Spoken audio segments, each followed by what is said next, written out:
Good evening sir. Sir నమస్కారం అండి. అయ్యా నమస్కారం మీరు సార్. మీ ఇంట్లో వాడినటువంటి టెస్టిమోనీస్ ఏవైతే ఉన్నాయో వాటిని కొంచెం చెప్పగలరండి? సార్ గుడ్ ఈవినింగ్ అందరికి. నా పేరు రాకేష్ నమస్తే. అండి. నేను కరీంనగర్ డిస్టిక్ గంగాధర మండలము. సో నేను ఒక ఆప్టిషియన్ గా చేస్తున్నాను. మా తాతయ్యకు ఆరోగ్యం బాగాలేనప్పుడు మాకు సింధు మేడం ద్వారా ఈ ప్రొడక్ట్ గురించి తెలవడం జరిగింది. సో తన సిచ్యువేషన్ ఏంటంటే బాడీ మొత్తం వాపులు వచ్చేసినాయి.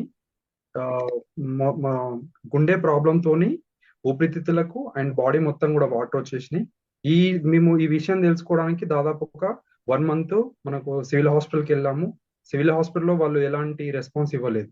వాళ్ళు ఏమన్నారంటే గ్లూకోజ్ పెట్టడం, అబ్జర్వేషన్ లో ఉంచడం. తన కండిషన్ ఏంటంటే అన్నం తినలేని పరిస్థితిలో ఉన్నాడు. కొంచెం కొంచెం తినేవాడు. దాంతో పాటుగా వాటర్ సరిగా తాగకపోయేవాడు అండ్ వాష్రూమ్ బయటకు వెళ్ళడానికి కూడా ఇబ్బంది పడేవాడు. సో అలాంటి కండిషన్ లో మేము ఇంటికి తీసుకొచ్చేసినాం, ఎందుకంటే సివిల్ హాస్పిటల్లో ఎలాంటి రిజల్ట్ లేదని. సో తర్వాత మా ఒక ప్రైవేట్ హాస్పిటల్ తీసుకెళ్ళినప్పుడు వాళ్ళు టెస్ట్ చేయడం జరిగింది. సో గుండె ప్రాబ్లం తోని ఊపిరితిత్తులకు అండ్ బాడీకి మొత్తం వాటర్ వచ్చేసినాయి. వెయిట్ పెరిగిండు, నడవలేని స్థితిలో ఉంటే మా తమ్ముడు నేను అటొకరు ఇటొకరు పట్టుకొని నడిపించే స్టేజ్ లో ఉన్నాం. సో దాని తర్వాత మేము డాక్టర్ని అడగడం జరిగింది, మరి ఇది ప్రాబ్లం ఏంటంటే గుండెకు ఒక సమస్య అన్నారు కదా, సో ఆ సమస్య నుండి బయటపడొచ్చు అని అడిగినప్పుడు వాళ్ళు డైరెక్ట్ డాక్టర్ ఏమన్నారంటే తనకు మేము ఎలాంటి గ్యారంటీ ఇవ్వలేము. తను 1 వీక్ బతకొచ్చు, 1 మంత్ బతకొచ్చు, 1 ఇయర్ బతకొచ్చు. సో ఎన్ని రోజులు ఉన్నా కానీ కంపల్సరీ మంత్లీ ఒకసారి రావాలి. ఆ వాటర్ తీపియడానికి ఒక ఇంజెక్షన్ ఉంటుంది, ఆ ఇంజెక్షన్ పెట్టించుకొని 1 డే అబ్జర్వేషన్ లో ఉండాలని చెప్పారు. సో మేము ఆయన నార్మల్ చూసుకోవడానికి ఎవరు లేరు, ఎందుకంటే తనకు ఎవరు భార్య పిల్లలు ఎవరు లేరు, మేమే చూసుకుంటున్నాం కాబట్టి మేము రాలేము. అట్లా ఏమైనా టాబ్లెట్స్ ఉంటే ఇవ్వండి చూసుకుంటామని చెప్పేసి తీసుకురావడం జరిగింది. జస్ట్ మేము వచ్చిన తర్వాత 1 or 2 days లో మేడం ద్వారా ప్రొడక్ట్ తీసుకున్నాం. ఆ ప్రొడక్ట్ స్టార్ట్ చేయడం జరిగింది.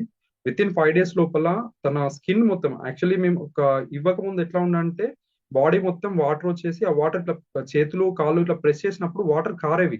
అంత సివియర్ గా ఉండే పరిస్థితి. సో మేము ఇచ్చిన తర్వాత విత్ ఇన్ 5 days లోపల ఆ నీరు మొత్తం దిగిపోయి చర్మం అంతా లూజ్ లూజ్ వేలాడే అంత అయిపోయింది. తర్వాత 15 days లోపల దాదాపు 2 కిలోమీటర్లు నడిచాడు. అది యాక్చువల్ ఏంటంటే అంతకుముందు ప్రాబ్లం ఉన్నప్పుడు ఇంట్లో నుండి వాష్రూమ్కి వెళ్ళడానికే బాగా ఇబ్బంది పడ్డాడు. బట్ మేము ఎప్పుడైతే ఆ ప్రొడక్ట్ స్టార్ట్ చేసిన విత్ ఇన్ 15 days లోపల మొత్తం ఒక 2 నుండి 3 కిలోమీటర్లు గంగాధర ఎక్స్ రోడ్ లోపల మా బాబాయ్ వాళ్ళ ఇంటికి వెళ్ళినప్పుడు ఒక 2-3 కిలోమీటర్స్ 2 రౌండ్స్ వేసాడని మాకు తెలిసింది. 1 మంత్ లోపల తను బతకడం ఉన్న కండిషన్ లో ఉన్నాడు. 1 మంత్ లోపలనే తను తినడం స్టార్ట్ చేసిండు. మంచి ప్లేట్ నిండా పెడితే కూడా తినే స్టేజ్కి వెళ్ళిపోయిండు. వాకింగ్, నడవడం స్టార్ట్ చేసిండు, వాష్రూమ్కి వెళ్ళడం అన్ని సెటరైట్ అయిపోయి 1 మంత్ లోపల తనంతా బాగుండని చెప్పేసి సొంతంగా వంట చేసుకుంటామంటే చేసుకుంటా అని చెప్పిన తర్వాత సిలిండర్ తీసుకొచ్చి ఇవ్వడం జరిగింది. సొంతంగా వంట చేసుకుని ఇప్పుడు దాదాపు 5 months నుండి తనే సొంతంగా వంట చేసుకుని ఉంటున్నాడు, ఆరోగ్యంగా ఉన్నాడు. మేము చెప్పింది యాక్చువల్గా 6 months వాడమన్నాము, బట్ 3 months వాడాడు తనకున్న ఆర్థిక పరిస్థితిని బట్టి. సో 3 months లో వచ్చిన రిజల్ట్ కి తను ఇప్పుడు పనికి పోయే స్టేజ్ లో ఉన్నాడు యాక్చువల్లీ. సో అంటే 75 years ప్లస్ ఉంటాడు. బట్ ఓవరాల్ రిజల్ట్ ఏంటంటే బతకడు అన్నవాడు VR4 వాడడం ద్వారా మనకు మంచి రిజల్ట్ వచ్చింది. స్టిల్ అతని ద్వారా మేము చాలా మందికి సజెస్ట్ చేస్తాము. వాడిన వాళ్ళలో ఇప్పటి వరకు కూడా దాదాపుగా నేను ఏమంటానంటే వాళ్ళకి ఆర్థిక స్తోమత కొంతమందికి ఉంటే కొంతమందికి సివియర్ క్రానిక్ ఇష్యూ ఉన్న వాళ్ళు ఉంటారు. సో అది సమ్ అదర్ ఇష్యూ పక్కన పెట్టేస్తే వాడిన వాళ్ళలో ఇప్పటి వరకు ఒక డబ్బతో స్టార్ట్ చేసినప్పటికి కూడా మళ్ళీ మళ్ళీ తీసుకున్న వాళ్ళు ఎంతో మంది ఉన్నారు. సో ఇదొకటి. ఇది రిజల్ట్ మేము రావడం 1 month లో చూసిన వెంటనే మా చిన్నమ్మకి చెప్పడం జరిగింది, మా మమ్మీ వాళ్ళ సొంత చెల్లెకు. తనకు బ్రెయిన్ లో ట్యూమర్ ఉంది. ఆ ట్యూమర్ సైజు మనకు మేము ఇచ్చే టైంకి 21 mm ఉంది. సో అది 2021 నుండి మనకు తనకు ప్రాబ్లం చాలా సివియర్ గా ఉండి ఎక్కడ పోయినా కానీ కంపల్సరీ ఆపరేషన్ చేయించుకోవాలి. మేము కరీంనగర్, జగిత్యాల, హైదరాబాద్ వరకు వెళ్ళాం. సో వాళ్ళు ఎవరైనా ఆపరేషన్ అన్నారు, మాకు తెలిసిన ఏ డాక్టర్ అడిగినా డిఫరెంట్ డిఫరెంట్ హాస్పిటల్స్ లో. సో మేము ఇది సజెస్ట్ చేసినప్పుడు ఎవరు నమ్మలేదు. బట్ ఏంటంటే సరే నేను చెప్తున్నా అని చెప్పేసి వాళ్ళు నమ్మకం కొద్దిసారి ప్రయత్నం చేద్దాం, వాళ్ళు ఆపరేషన్ అంటున్నారు, వీళ్ళు ఆపరేషన్ అవసరం లేకుండా కరిగిపోద్ది అంటున్నారు కదా, ప్రయత్నం చేద్దామని వాడడం జరిగింది. 3 months తర్వాత రిపోర్ట్ తీసుకోమని చెప్పాను. బట్ వాళ్ళు 2 months లోపలనే 50 days లోనే రిపోర్ట్ తీసుకోవడం జరిగింది. సో 21 mm నుండి 14 రావడం జరిగింది. దాంతో పాటుగా ఆమె ప్రవర్తనలో ఎట్లా అంటే తను ఇంట్లో ఉన్న చిన్న చిన్న పనులు, వంట చేసుకోవడం, వాష్రూమ్కి వెళ్ళిన చిన్న చిన్న పనులు కూడా చేసుకోలేని స్థితిలో ఉన్నప్పుడు ఆ 50 days లోపలనే 1 month లోపలనే మాకు రిజల్ట్ తెలిసింది. సో దాంతోనే ఆమె మంచి రికవరీ వచ్చింది. దాని తర్వాత ఇప్పుడున్న కండిషన్ లో ఇప్పుడు నాకు తెలిసి ఒక 4 months అయిపోయింది, 4 to 5 months మధ్యలో ఉంటుంది. సో ఇప్పుడు మొన్న రీసెంట్ గా తీసుకున్న వాళ్ళలో చూస్తే అది 21 mm నుండి 14కి వచ్చింది. 14 నుండి మళ్ళీ ఇప్పుడు దాని సైజు మన క్యూబిక్ ఎంఎంలలో కలిసినట్టున్నది. 8 mm వరకు ఏమో వచ్చింది సార్. సో అది నాకు కరెక్ట్ చెప్పరాదు. బట్ ఓవరాల్ గా రిజల్ట్ ఏంటంటే చాలా డిఫరెన్స్, అంటే దాదాపు మూడో వంతుకు వచ్చింది. 21 నుండి మూడో వంతు, అంటే దాదాపు 7-8 వరకు వచ్చింది మీరు సైజ్. దీన్ని ఆ రాకేష్ శర్మ గారు, మీరు కూడా ఆప్థమాలజిస్ట్ గా ఉన్నారు, మీకు తెలుసు.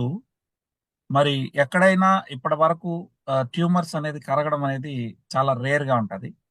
మీకు డౌట్ వచ్చి ఇంకెక్కడైనా మళ్ళీ చెక్ చేయించలేదా? వాళ్ళు ఆల్రెడీ కరీంనగర్ లో వెళ్తున్న ల్యాబ్ కి వెళ్ళడం జరిగింది సార్ 2 times. మేము ఒక దగ్గరని కాదు, సేమ్ ఇప్పుడు అచ్చా. 50 days లో వెళ్ళినప్పుడు మాకు తగ్గింది, తెలిసింది ఆ డిఫరెన్స్. మళ్ళీ ఉమ్, మొన్న రీసెంట్ లాస్ట్ 3 days బ్యాక్ వెళ్ళడం జరిగింది. So 3 very days good. Back వెళ్ళినప్పుడు ఇంకా సైజ్ తగ్గింది. వాళ్ళు అప్పటికి ఉమ్, సాటిస్ఫై అయ్యారు. ఫస్ట్ రిపోర్ట్ చూసుకున్నప్పుడే వాళ్ళు ఓకే తగ్గుతుందని చెప్పేసి నమ్మకం కుదిరింది. దాంతోనే సాటిస్ఫై అయ్యారు అక్కడి రైట్ వరకు. సార్. సో మేము కూడా ఇచ్చాము, కనీసం ఒక 100 మందికి పైగా బ్రెయిన్ లో ట్యూమర్స్ అనేది కరగడం అనేది మనం చూస్తున్నాం విత్ రిపోర్ట్స్ తో. రిపోర్ట్స్ అయితే ఉన్నాయి. వచ్చినటువంటి వాళ్ళకి ఒక డౌట్ ఉంటది, అది ఎట్లా కరుగుతుంది అని. అందుకనే నేను అదే ప్రశ్న మరొకసారి నేను మిమ్మల్ని అడిగాను. సో థ్యాంక్ యూ అండి, మీరు పిలిచిన వెంటనే మీరు వచ్చి చెప్పినందుకు. మీరు ఇక మరిన్ని చాలా మందికి ఆరోగ్యం ఇచ్చే విధంగా మీ టెస్ట్ మనీ ద్వారా ప్రజలకు మంచి జరగాలని మనస్ఫూర్తిగా కోరుకుంటున్నాను. Thank you so much for joining అండి. Thank you.